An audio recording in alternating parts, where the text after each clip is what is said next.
എല്ലാ സുഹൃത്തുക്കൾക്കും life vision top സ്റ്റാറിലേക്ക് ഒരിക്കൽ കൂടി സ്വാഗതം ചെയ്യുന്നു. ഇരിഞ്ഞാലക്കുടയിൽ ഇരട്ട കൊലപാതകം, അതും 74 വയസ്സുള്ള മണി എന്ന ഒരമ്മയും 43 വയസ്സ് പ്രായമുള്ള രേഖ എന്ന മോളും രണ്ടുപേരുമാണ് കൊല ചെയ്യപ്പെട്ടിരിക്കുന്നത്. രേഖയുടെ രണ്ടാം വിവാഹം ആയിരുന്നു. പ്രേംകുമാർ എന്നുള്ളൊരു വ്യക്തി, അത് ഒരു പ്രശസ്ത ഹോട്ടലിലെ GM ആയിരുന്നു. ഇദ്ദേഹം രേഖയെ വിവാഹം ചെയ്തു. എന്തോ ബുദ്ധിമുട്ടുകൾ പരസ്പരം ഉണ്ടായി. അവസാനം രേഖയെയും അമ്മയെയും ഈ പ്രേംകുമാർ വധിച്ചു. പോലീസിൻ്റെ റിപ്പോർട്ട് അനുസരിച്ച് ഈ പ്രേംകുമാർ ആദ്യം വിവാഹം കഴിച്ച ഭാര്യയെ കൊലപ്പെടുത്തി. അതിൻ്റെ ഭാഗമായി ഈ പ്രേംകുമാർ ജയിലിലായിരുന്നു. 5 വർഷം കഴിഞ്ഞ് ജാമ്യത്തിലിറങ്ങി വന്നതിന് ശേഷം രേഖയെ വിവാഹം കഴിക്കുന്നു. എന്നാൽ രേഖ ഈ വിവരങ്ങൾ അറിഞ്ഞോ ഇല്ലയോ ഒന്നും അറിയില്ല. കാരണം അത് അറിയാൻ വേണ്ടി രേഖ ഇന്ന് ജീവിച്ചിരിപ്പില്ല. എനിവേ, എനിക്ക് പ്രത്യേകിച്ച് നമ്മൾ കൂടുതൽ ഇൻ ഡീറ്റെയിലേക്ക് പോകുന്നില്ല. ഒരു ഷോർട്ടായിട്ട് പറയാമെന്നുള്ളത്, ആരെങ്കിലും വിവാഹ അഭ്യർത്ഥനമായി എത്തിയാൽ, പ്രത്യേകിച്ച് രണ്ടാം വിവാഹം എത്തിക്കഴിഞ്ഞാൽ ഒരിക്കലും തന്നെ ഇമ്മീഡിയറ്റായിട്ട് അതിന് യെസ് കൊടുക്കരുത്. ഒരു 3 മാസം ടൈമിങ് എടുക്കുക. ഞാൻ വീട്ടുകാരുമായിട്ടോ ബന്ധുക്കളുമായിട്ടോ എനിക്കൊന്ന് ആലോചിച്ച് ഞങ്ങൾ തീർച്ചയായിട്ടും സൗമ്യമായിട്ട് തന്നെ പറഞ്ഞു പോയി, definite we will meet you again എന്ന് പറഞ്ഞു പോയതിന് ശേഷം നിങ്ങളൊന്നും മനസ്സിലായി, ഏത് സ്ത്രീകൾക്കും പുരുഷനും ചെയ്യാമെന്നുള്ള ഒരു പ്രത്യേക ഒരു ഇതുണ്ട്. നമ്മുടെ പോലീസിൽ പല സംവിധാനങ്ങളുണ്ട്. നമുക്കൊരു വ്യക്തിയെക്കുറിച്ച് വ്യക്തമായ വിവരം അറിയണമെങ്കിൽ നിങ്ങൾക്ക് ക്രൈംബ്രാഞ്ചിനെയും അവരെയൊക്കെ ബന്ധപ്പെട്ട് കഴിഞ്ഞാൽ എനിക്കിങ്ങനൊരു ആവശ്യമുണ്ടെന്ന് പറഞ്ഞാൽ അവരുടെ വേറെ ബോർഡ്സ് എല്ലാം സ്ത്രീയെക്കുറിച്ചാണെങ്കിൽ പുരുഷനെക്കുറിച്ചാണെങ്കിൽ സ്ത്രീക്കും കിട്ടും. അതൊന്ന് പ്രാക്ടീസ് കൊണ്ടുവന്നു കഴിഞ്ഞാൽ ഏതാണ്ട് 99% വരെ അപകടങ്ങൾ ഒഴിവാക്കാം. നമ്മുടെ ജീവൻ നിലനിർത്താൻ പറ്റും. ഒരു സ്ത്രീയോ പുരുഷനോ സുന്ദരനായിരിക്കാം, സുന്ദരിയായിരിക്കാം, വളരെ ടോക്കറ്റീവ് ആയിരിക്കാം, വലിയ ഉദ്യോഗസ്ഥയായിരിക്കാം, അല്ലെങ്കിൽ ഉദ്യോഗസ്ഥ പലതുമായിരിക്കാം.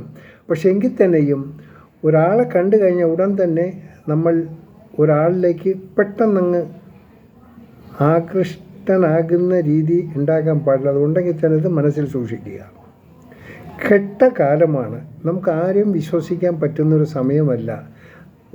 പെണ്ണിനെ സംബന്ധിച്ചാണെങ്കിൽ ഒരാണ് സപ്പോർട്ട് വേണം, ഒരാണിനെ സംബന്ധിച്ചാണെങ്കിൽ ഒരു സ്ത്രീ സപ്പോർട്ട് വേണം. ഇതൊക്കെ വേണം, ഒക്കെ ശരി തന്നെ. പക്ഷേ എങ്കിലും സുരക്ഷിതത്വം ബലി കഴിപ്പിച്ചിട്ടുള്ള ഒരു ബന്ധങ്ങളും ആരും ചെയ്യാതിരിക്കുക. നമ്മുടെ ജീവൻ നഷ്ടപ്പെടും. ഇപ്പോൾ എന്തു പറ്റി?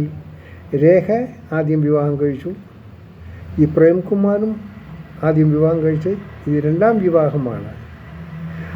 വലിയൊരു ഉദ്യോഗസ്ഥനായിരുന്നു. ഒരു പക്ഷേ പ്രഥമ ദൃഷ്ട്യാ ഈ ഉദ്യോഗസ്ഥൻ്റെ ലേബിളിലായിരിക്കും രേഖ പരിചയപ്പെട്ടിരിക്കുന്നത്. അതുകൊണ്ടായിരിക്കും ഇത്രയും പെട്ടെന്നൊരു വിവാഹം നടന്നത്. എനിവേ, നമുക്ക് ഇൻ ഡീറ്റെയിലിട്ട് കിടക്കണ്ട. എനിക്കാകെ പറയാനുള്ളത്, വിവാഹം കഴിക്കാൻ ആഗ്രഹിക്കുന്ന സ്ത്രീയോ വിവാഹം കഴിക്കാൻ ആഗ്രഹിക്കുന്ന പുരുഷൻ ആരുമായിക്കോട്ടെ, നിങ്ങൾ ആരെയെങ്കിലും ഇഷ്ടപ്പെട്ട് വിവാഹം കഴിക്കാൻ ആഗ്രഹിച്ചിരുന്നെങ്കിൽ പ്രഥമ ദൃഷ്ട്യാ കിട്ടുന്ന വിവരങ്ങൾ മാത്രം അഡാപ്റ്റ് ചെയ്യുക. അതിനെ കംപ്ലീറ്റ് വിശ്വസിക്കണമെന്നില്ല, വിശ്വസിച്ചുകൂടായികയില്ല. പക്ഷേ എങ്കിൽ തന്നെ അതിനൊരു ക്ലാരിറ്റി കിട്ടാൻ വേണ്ടി നിങ്ങൾ മാക്സിമം എൻക്വയറി എടുക്കുക. യു ടേക്ക് അറ്റ്ലീസ്റ്റ് ഒരു 3 മാസം ടൈം എടുക്കുക. എല്ലാം അന്വേഷിച്ച് എല്ലാം ക്ലിയർ ചെയ്യേണ്ട, എല്ലാവരുടെയും 2 കൂട്ടരുടെ വേറെ ബോർഡ്സ് ക്ലിയർ ആയതിനു ശേഷം മാത്രം വിവാഹ ബന്ധത്തിലേക്ക് കടക്കുക. സുരക്ഷിതമായിരിക്കും. എന്നാൽ ഒരു പുരുഷൻ ഒരു സ്ത്രീയെക്കുറിച്ച് എൻക്വയറി ചെയ്യുന്നത് സ്ത്രീ അറിയുകയോ, സ്ത്രീ പുരുഷനെക്കുറിച്ച് എൻക്വയറി ചെയ്യുന്നത് പുരുഷൻ അറിയുകയോ ചെയ്യരുത്. ദാറ്റ് ഈസ് ടോട്ടൽ ഒരു ടോപ്പ് സീക്രട്ടായിട്ട് സൂക്ഷിക്കുക. അത് വളരെ പ്രധാനമാണ്. അല്ലെങ്കിൽ അത് കോംപ്ലിക്കേഷൻ ഉണ്ടാകും. അതുപോലെ തന്നെ പ്രഥമ ദൃഷ്ട്യാ ആരെങ്കിലും ഇഷ്ടപ്പെട്ടാൽ ഏതെങ്കിലും രീതിയിൽ ഒരു വിവാഹം കഴിച്ച ഭർത്താവില്ലെന്ന് ഒരു നിങ്ങൾ ഇൻ്റർവ്യൂക്ക് പോയിരിക്കുന്ന ഒരു ഇതിപ്പോൾ അതാണ് സംഭവിച്ചത്. ഇവർ ജോലി അന്വേഷിച്ച് പോയതാണ് ഇവരിങ്ങനെ വിവാഹിതരായത്. അപ്പോൾ ഇങ്ങനെയൊക്കെയുള്ള പല ഇൻസിഡൻസും ഇങ്ങനെയാണ് ഉണ്ടാകുന്നത്. അതുകൊണ്ട് ഇത് ഒഴിവാക്കാൻ വേണ്ടി പ്രധാനമായി എനിക്ക് പറയാനുള്ളത്, നിങ്ങൾ എവിടെയായിരുന്നാലും ആ വ്യക്തിയെക്കുറിച്ചുള്ളൊരു വ്യക്തമായ വിവരം നിങ്ങൾ കളക്ട് ചെയ്തതിന് ശേഷം മാത്രം ഒരു തീരുമാനമെടുക്കുക. ഇല്ലെങ്കിൽ നിങ്ങളുടെ ജീവൻ നഷ്ടപ്പെടും. ഇപ്പോൾ ഈ രേഖയുടെ മാത്രമല്ല, രേഖയുടെ മാതാവിൻ്റെയും ജീവൻ അപഹരിക്കപ്പെട്ടു. കാരണം ഈസ് എ ബോൺ ക്രിമിനൽ. ആദ്യത്തെ ഭാര്യയെ കൊന്നവന് അയാൾ ജാമ്യത്തിൽ വന്നിട്ടാണ് മറ്റൊരു സ്ത്രീയെ വിവാഹം കഴിച്ചു. അവൻ ആ സ്ത്രീയെയും കൊന്നു. So it is a born criminal. അദ്ദേഹത്തെക്കുറിച്ച് കൂടുതൽ അറിയാത്തത് തന്നെയാണ് ഈ രേഖയ്ക്ക് പറ്റിയ ഏറ്റവും വലിയ അബദ്ധം. അതുകൊണ്ട് ഇനിയുള്ള സ്ത്രീകളെങ്കിലും ഇങ്ങനെയുള്ള ഒരു സാഹചര്യത്തിൽപ്പെട്ടാൽ ഒരു എൻക്വയറി എടുക്കുക. അതുമല്ല, കഴിയുന്ന 2-3 മാസമെങ്കിലും ഒരു ബ്രീത്തിങ് ടൈം എടുക്കുക. ബ്രീത്തിങ് ടൈം ആയതിനു ശേഷം മാത്രം ഒരു തീരുമാനം എടുക്കുക.